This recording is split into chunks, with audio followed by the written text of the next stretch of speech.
네, 안녕하세요. 한양대학교 관광학부 김남주 교수입니다. 교수님 경력이 굉장히 화려하신데 한양대 관광학부 학부장, 국제관광대학원 원장도 역임하시고 지속가능한 관광으로 책도 쓰셨어요. 제 전공 분야가 지속가능한 관광, 환경친화적 관광 개발 등으로 진행이 되었었습니다. 최근에 ESG 관광에 대한 연구도 같이 하고 있습니다. 사실 ESG 관광지란 그 용어는 아직 개념이 정립되어 있지 않습니다. 그렇지만은 ESG의 개념을 실천할 수 있는 관광지 정도로 우리가 추천해서 논의할 수 있지 않을까 이런 생각을 하고 있습니다. 혹시 TMI가 뭔지 아세요? 뭐예요, TMI가? 약간 TMI가 이런 것까지 물어봐 하는 투머치 인포메이션의 약자인데 TMI 기관이 있는데 TMI라고. TMI처럼 좀 여쭤보고 싶은 게 있는데 교수님은 실제로 이 AI를 많이 쓰세요, 요새? 우리가 AI 시대에 살고 있어요. AI 시대에 살고 있기 때문에 현대 문명이 제공해준 AI를 적극 활용하라고 우리 학생들한테 얘기를 합니다. 그래서 과제도 AI를 활용한 과제를 해보라 라고 합니다. 이제 AI 시대에 살고 있기 때문에 뒤처져서는 안 됩니다. 과거에는 영어로 된 논문 한 편을 해독하고 해석하기 위해서는 상당한 시간을 많이 투입했는데 지금은 그렇지 않거든요. 그래서 학생들한테도 지금 AI를 적극 활용하고 그렇지만은 절대 그거를 100% 믿지 말아라. 읽다가 이상이 있으면은 본문을 찾아서 대조하면서 너네가 접근해보라 이런 얘기를 합니다. 그래서 판단은 사람이 해야 된다. 너네가 해야 된다 이런 얘기를 하고 있습니다. 근데 그게 조금 귀찮아서 학생이 그냥 빨리 끝내고 싶어서 AI가 한 답변을 그대로 제출을 했어요. 교수님은 딱 바로 압니다. AI가 쓰는 그 용어 투하고 단어 선택이 다릅니다. 아직까지도 영문 논문 같은 경우는 좀 다양하게 해석하는 편이 있거든요. 그래서 이건 이 맥락이 안 맞는데 라고 하면 전적으로 의존했다 이렇게 평가를 할 수 있습니다. 찾아보면 바로 나옵니다. 그럼 그거를 해서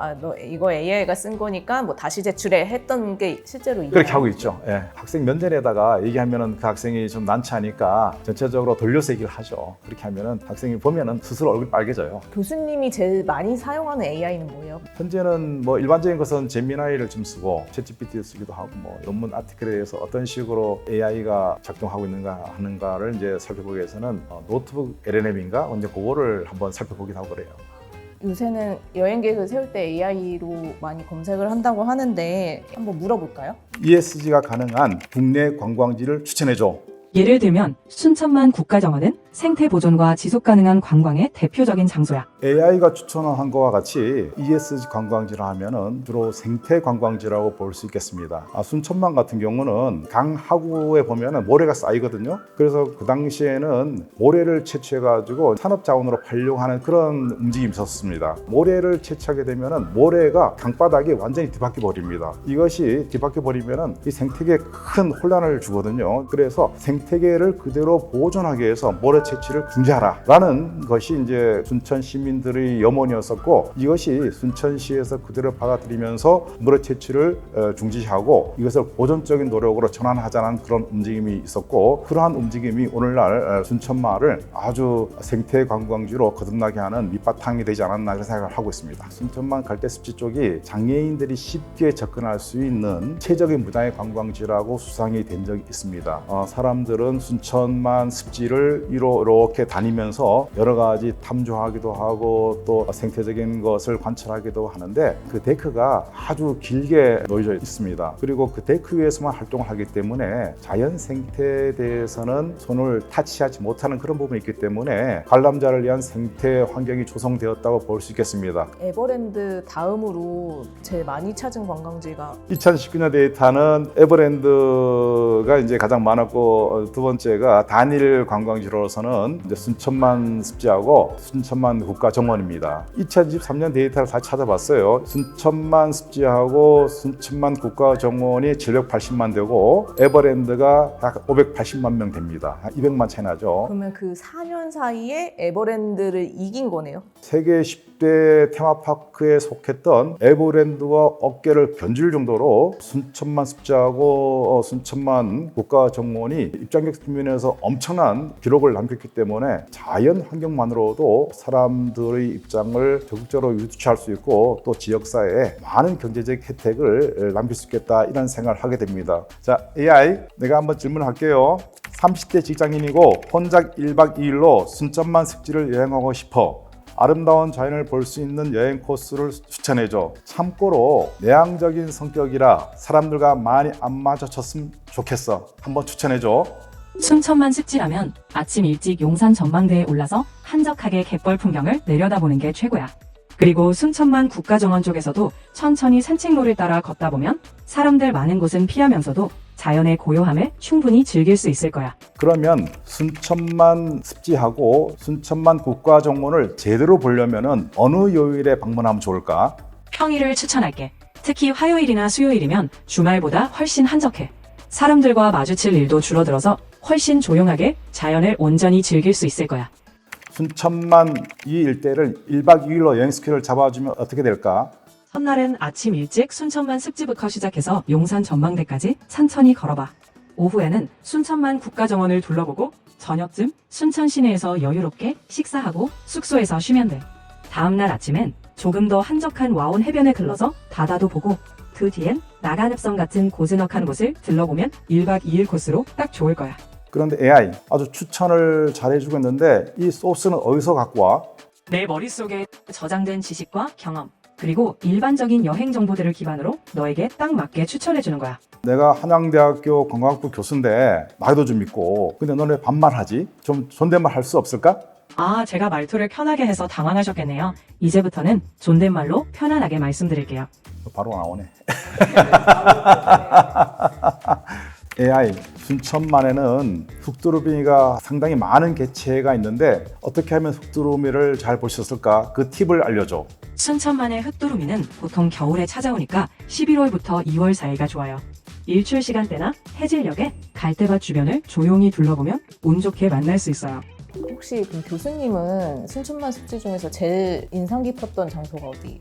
이게 이제 용산 전망대를 올라가 보시면은 순천만 습지가 S라인으로 이렇게 굽어진 걸 볼 수 있습니다. 그래서 아주 멋진 경관을 볼 수 있는데 특히 해질녘에 가게 된다면은 녹조도 있고 이 순천만 그 습지가 푸른색만 있는 것이 아니거든요. 어떤 경우는 여러 가지 그 다양한 색깔의 녹조가 있기 때문에 그 컬러풀한 것을 볼 수 있습니다. 예전에 한번 제 수업 시간에 지속 가능한 관광에 대한 얘기를 했었거든요. 그때는 지속 가능한 관광에 대한 베스트 케이스를 찾기 위해서 한번 전국을 다닌 적이 있습니다. 그래서 제주도를 갔더니 김영 미로공원이라고 있습니다. 만장굴 옆에 있는데 김영 미로공원이 이제 메이지점 이제 소위 나무로 미로를 만들었죠. 사람보다 높은 한 2m 50쯤 될 거예요. 그런 나무를 심어서 미로를 만들어서 입장객들이 직접 체험하면서 이쪽 갔다 저쪽 갔다 하면서 길을 찾는 그 공원입니다. 아주 미로에 헤매고 또 몸으로 부딪히면서 정답을 찾으려는 그런 차원에서 상당히 재미있는 공원이라고 볼 수 있겠습니다. 관광의 여러 동기 중에서 진정성에 대한 부분은 문화와 유산과 관련된 부분, 오래된 것을 그대로 보존하려고 하는 그 원형의 가치를 관람하려고 하는 그런 동기가 있거든요. 이거 진정성이고 신기성은 평소에 우리가 보지 못했던 신기하다 이런 신기성이 있는데 여기에 기본적으로 담고 있는 것이 재미가 있어야 돼요. 재미가 깔려 있어야 되는데 재미가 없으면 잘 안 가거든요. 그런데 여기 미로공원은 재미가 있어요. 그래서 나무를 식재해서 만든 미로에 사람들이 탈출구를 소위 방탈출 같이 탈출구를 찾기 위해서 우왕좌왕하면서 또 가족 간의 회의도 하면서 찾아가는 여정을 갖는 그 공원입니다. 아주 자그마한 공원이지만은 환경적인 측면에서 나무를 이용해서 재미있게 만들었다. 그리고 직원들이 지역 주민들을 많이 고용하고 있습니다. 그곳에 있다는 것 자체가 많은 관광객들을 이쪽으로 유입시키고 그 관광객들이 입장료를 내고 또 주변에서 식사를 하고 자기도 한다는 그런 차원에서 지역사회에 대한 기여도 상당 부분 있지 않겠나 그런 생각이 들고 또 이 미로공원이 물론 민간 부분입니다만은 지역 주민들하고 잘 협력해가지고 환경도 보호하고 지역사회 공헌한다는 그런 차원에서도 아무래도 가버넌스 쪽에 속하지 않겠나 했는데 지속 가능한 관광에 대한 베스트 케이스를 찾을 때 제가 평가하기에는 이 미로공원이 가장 으뜸이었지 않나 그런 생각을 하고 있습니다.